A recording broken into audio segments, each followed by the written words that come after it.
তো বন্ধুরা, কাল দুপুরে তো আপনাদের সাথে অনেক কিছু শেয়ার করেছিলাম, ঠিক আছে? 5 তারিখ এবং আজকে হচ্ছে 6 তারিখ, মানে আজকে রামনবমী ডেট পড়েছে হিসেব মতো, ঠিক আছে? এখন সকালবেলা গুড মর্নিং সবাইকে। তো যা কিছু স্টোরি আপনাদের বাকি ছিল মোটামুটি বলার চেষ্টা করছি, ঠিক আছে? যেমন আমি যে গীত গোবিন্দ বইটা কিনেছিলাম, আমি মনে করছিলাম যে শিবডোবা থেকে কিনেছি, কিন্তু ভিডিও দেখার পর মনে হলো সেই বুক স্টল তো মানে মায়াপুর শ্রী চৈতন্য সারস্বত গৌরী শ্রমণ আশ্রম নাম বলে একটা আছে আশ্রম। এটা মানে ভক্তি কুসুম শ্রমণ গোস্বামী মহারাজের উপর সে প্রতিষ্ঠাতা, তার প্রতিষ্ঠা, ঠিক আছে? শ্রমণ মহারাজের প্রতিষ্ঠা আশ্রম ভক্তি কুসুম শ্রমণ মহারাজ প্রতিষ্ঠা করেছিলেন। তো সেই গ্রন্থালয়ের নাম হচ্ছে ভক্তি কুসুম গ্রন্থালয়। আমি যা দেখলাম ওখান থেকেই নিশ্চয়ই আমি কিনেছি। তো গীত গোবিন্দটা অ্যাকচুয়ালি ওরিয়েন্ট লাইব্রেরির ওখানকার না। তো গৌড়ীয় মঠও অনেক সময় দেখা যাচ্ছে মাঝে মধ্যে ইসকন, গীতা প্রেস বা অন্যান্য লাইব্রেরির বই বিক্রি হতে পারে, ঠিক আছে? এটা ওরিয়েন্ট লাইব্রেরি ছিল। যাই হোক, এইভাবে আমরা পুরো একদম ইসকন থেকে মাসির বাড়ি অবধি হেঁটে গিয়েছিলাম এই রোদ্দুরের মধ্যে, এবং একটা মন্দিরও বাদ দেয়নি। ভুল করে তো একটা বাড়িতে ঢুকে পড়েছিলাম, মন্দির স্টাইলে একদম বাড়িটা, মানে একটা মন্দির আছে না, মানে সাদা একটা সুন্দর মন্দির আছে, তো ওই স্টাইলের একটা বাড়ি ছিল। সৎসঙ্গ বিহার, সৎসঙ্গ তরুণ এরকম নাম আছে একটা। তো তার আগে ইসকনের দিকে একটা পড়েছিল, সেটা বাড়ি ছিল, মন্দির ছিল না। সেখানে গেট আছে, ওখানে গেটটা কিছুটা দেওয়া ছিল। তখন ঢুকেছিলাম, তো বললো এটা বাড়ি, এবং আসার সময় এই গেটটা অনেকটাই খোলা রয়েছে। তো যাই হোক, ওখান থেকে হেঁটে গিয়ে আমরা আসার সময় মানে দুজনের 50 টাকা সামথিং বলছিল, বাট আমরা 15 দিয়ে চলে এলাম, 30 টাকা দিয়ে মনে হয় রানিং টোটো ধরে চলে এলাম। দাঁড়িয়ে যে টোটো ছিল ওগুলো দাম বেশি নিচ্ছে ইসকন পর্যন্ত। তো এইভাবে বন্ধুরা, আপনারা ইসকন থেকে একবার মাসিবাড়ি অবধি হেঁটে যাবেন, সেখান থেকে টোটোয় আবার চলে আসবেন যদি ইসকনে থাকেন, এবং একবার ঘাট পর্যন্ত হেঁটে যাবেন এবং চলে আসবেন। সেটা আমি একবার করেছিলাম। তার মধ্যেও আমি প্রথম কমল মন্দিরে গিয়েছিলাম, এবার তো দ্বিতীয়বার গেলাম। বিকেলবেলা ভালো ওয়েদার ছিল, সেপ্টেম্বর মাসে বৃষ্টির মধ্যে গিয়েছিলাম। আসার আগের দিন বিকেলবেলাটা ভালো ওয়েদার ছিল, তো ঘাট পর্যন্ত গিয়েছিলাম, ট্রি হাউস দেখেছিলাম, প্রচুর মন্দির দেখেছিলাম, মোটামুটি যত দেখেছি। তখন নতুন নতুন গিয়েছিলাম বলে মোটামুটি প্রভুপাদ ঘাটটা চোখে পড়েনি, বাট এখন মুখস্থ হয়ে গেছে যে নন্দনাচার্যের যে ভবন, তো গোস্বামী মহারাজের যে মন্দিরটা, তার একটা গেটের উল্টো দিকেই আছে পড়ে প্রভুপাদ ঘাট, ঠিক আছে? যদি গঙ্গা স্নান করতে চান আপনারা ভালো রকমভাবে ওখানে পৌঁছে হেঁটে হেঁটে যাবেন, পালে টোটো চলে আসবেন ইসকনে যদি থাকেন। আর পালে দুদিকেরই টোটো করতে পারেন, এমনকি ডিস্টেন্স না, কিন্তু 4 নম্বর গেট থেকে টোটো করলে ভালো হয়। 1 নম্বর গেট থেকে তো খুবই কাছে। যদি গৌরাঙ্গ কুটিরের দিকে থাকেন বা নিত্যানন্দ কুটির, তাহলে হয়তো হেঁটেই পারবেন। কিন্তু এই ধর্মশালা বা নিত্যানন্দ মানে নামাট্য ভবন, গদা ভবন, চৈতন্য ভবন এগুলোই থাকেন, তাহলে আপনারা হয়তো 4 নম্বর গেট থেকে টোটো করলে ভালো হয়, বা হেঁটে গিয়ে টোটোতে এলে। যাই হোক, ইসকনের ভিতরে বা বাইরে কত যে টোটোয় ঘোরা হয়েছে, ঘরটার খোঁজা হয়েছে, যেহেতু ঘর পাচ্ছিলাম না, সেহেতু একটা প্রবলেমের মধ্যেই পড়েছিলাম। বিশ্রাম স্থানে ছিলাম, সেখানে বিকেলবেলা খিচুড়ি পায়েস প্রসাদও পেয়েছি আমরা, মানে অন্নদান কমপ্লেক্স আর মন্দিরের যে মাঝখানে যে বিশ্রামস্থল, তার পশ্চিম দিকে শৌচালয়ও আছে ফ্রি। সবাই সেখানে শৌচকর্ম আদি সমাপন করে সেখানে থাকতে পারে ভালোভাবেই।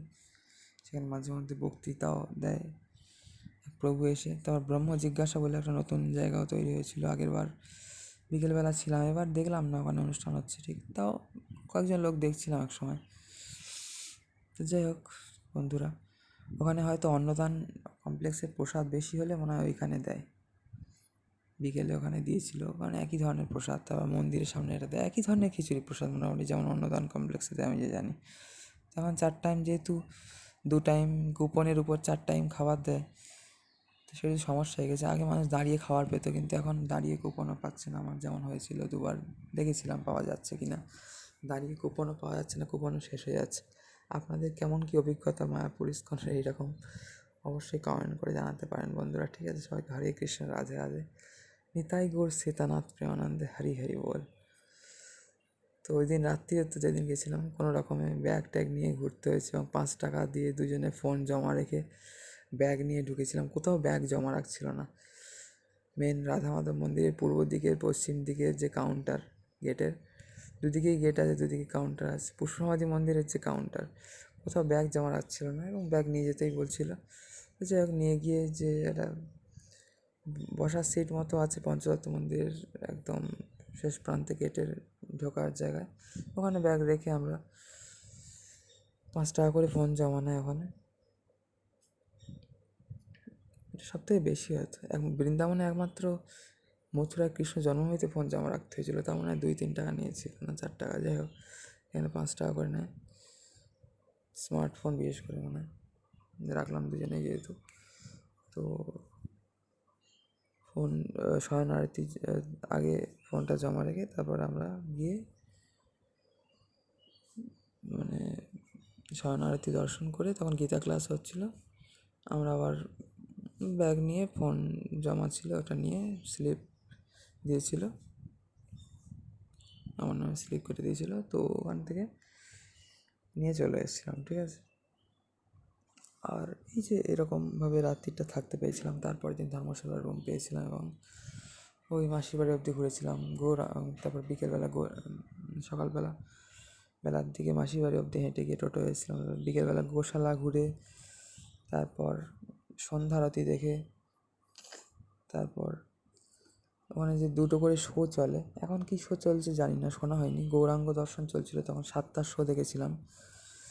6:43-এ আমার যা মনে আছে, মানে টিকিটটা কাটা হয়েছিল, ওই টিকিটটা আমার কাছে নেই, জমা পড়ে গেছিলো, তখন আমার ফোন নিয়ে বেরোয়নি।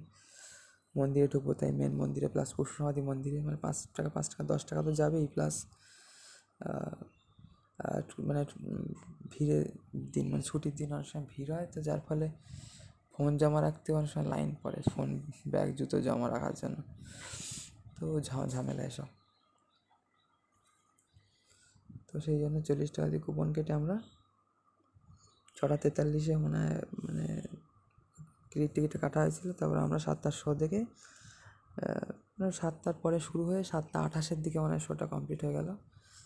ওই মোটামুটি 20-25 মিনিট মতো হয়।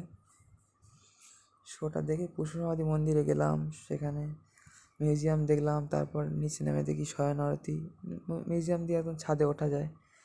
একবার বিকেলে উঠেছিলাম, এবার রাত্রিরে সন্ধ্যাবেলার দিকে ওঠা হলো। তারপর নিচে নেমে শয়ন আরতি দেখে বেরিয়ে এলাম, প্রসাদ টসাদ পেয়ে সব 3:30 সকালবেলা বেরিয়ে এলাম। তো আসার সময় যেমন আসি, যাওয়ার সময় কি আসার সময় কৃষ্ণনগর থেকে 9টার ট্রেন ধরি এবং শিয়ালদা থেকে 12:08 সিট কনফার্ম নিয়ে মোটামুটি আসি, ভালো আসি। যাওয়ার সময় তাড়াতাড়ি যাওয়ার জন্য দমদম জংশন নেমে যাওয়া হয় বলে একটু দুদিক থেকেই, চাঁপুকুর আমাদের যেমন মিডিলে স্টেশন, তো সবসময় সিট পাওয়া যায় না, বেশিরভাগ সময়ই পাওয়া যায়। বৃন্দাবন যাওয়ার সময় শুধু এখান থেকে সিট পাইনি, এবং দমদম থেকে সিট সাধারণত পাওয়া যায় না। শুধু আমার মনে আছে প্রথমবার যখন গিয়েছিলাম তখন ওই 3জনকে সরিয়ে 4জন যেন বসায় কোনো রকমে, সেরকমভাবে বসে গিয়েছিলাম, সেরকমভাবে আর কি। তো যাই হোক বন্ধুরা, মোটামুটি ভালোই যাত্রা হলো। এইবার মানে প্রথম দিন যেহেতু রুম পাইনি সেহেতু খুব হ্যারেস হতে হয়েছে। তো এইবার মায়াপুর যাত্রাটা আমাদের যেমন সব থেকে কষ্টের ছিল তেমন সব থেকে আনন্দের ছিল। যাই হোক, আপনাদেরও কেমন কী এক্সপিরিয়েন্স মায়াপুর বা অন্যান্য ভ্রমণ বা তীর্থ ভ্রমণের অবশ্যই কমেন্ট করে আমাদের জানাতে পারেন। সবাইকে হরে কৃষ্ণ বন্ধুরা, রাধে রাধে। তাই গৌর সীতানাথ প্রেমানন্দে হরি হরি বল। জয় শ্রী পার্বতী মহাদেব। ওং নমঃ শিবায় নমঃ পার্বতী পতায় হর হর মহাদেব। রাধে রাধে মিত্র সবাইকে।